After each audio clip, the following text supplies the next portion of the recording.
कोल्हापूर महानगरपालिकेमध्ये जे काही घोटाळे होतात त्याच्यातला कामगारांचे पैसे खाल्ल्याचा एक महत्त्वाचा घोटाळा आज या प्रेसच्या माध्यमातून मला तुमच्यासमोर मांडायचा आहे। महानगरपालिकेनं कचरा उठाव करणारे जे काही टिप्पर चालक आहेत, हे टिप्पर चालक कंत्राटी पद्धतीनं पुरवण्यासाठी 6 कंपन्यांना कॉन्ट्रॅक्ट दिलं होतं। या 6 कंपन्यांचे मध्ये मिळून साधारणपणे 254 लोकांना ड्रायव्हर म्हणून किंवा टिप्पर चालक म्हणून अपॉइंट करायची एक सिस्टीम होती। या 6 कंपन्या एकमेकाशी अधिकाऱ्यांशी मिलीभगत करून फक्त 190च टिप्पर चालक प्रोव्हाइड करतायत। म्हणजे एका बाजूला 254 लोकांचं पेमेंट घ्यायचं आणि दुसऱ्या बाजूला 190 लोक फक्त कामावर रुजू करायची, अशा पद्धतीचं हे जे काही संगनमत चालू आहे।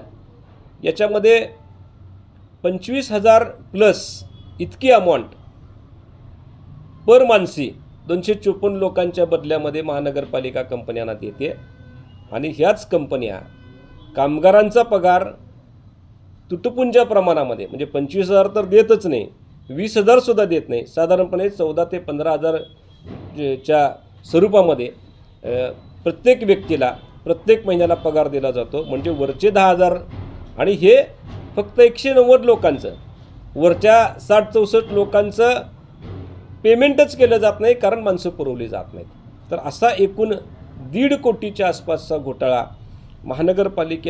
महानगरपालिकेचे अधिकारी, या संबंधित कंपन्या ज्या 6 कंपन्यांना कॉन्ट्रॅक्ट मिळालेला आहे, रक्षक security services and system private limited, Sai agencies, DVK facility services private limited, Siddhivinayak enterprises, HS services provider, सक्षम फॅसिलिटी सर्व्हिसेस प्रायव्हेट लिमिटेड, या कंपन्या महानगरपालिकेचे अधिकारी या सगळ्या संगनमतानं आता या 7 महिन्यामध्ये जवळपास त्यांनी 1.5 कोटीचा घोटाळा केलेला आहे।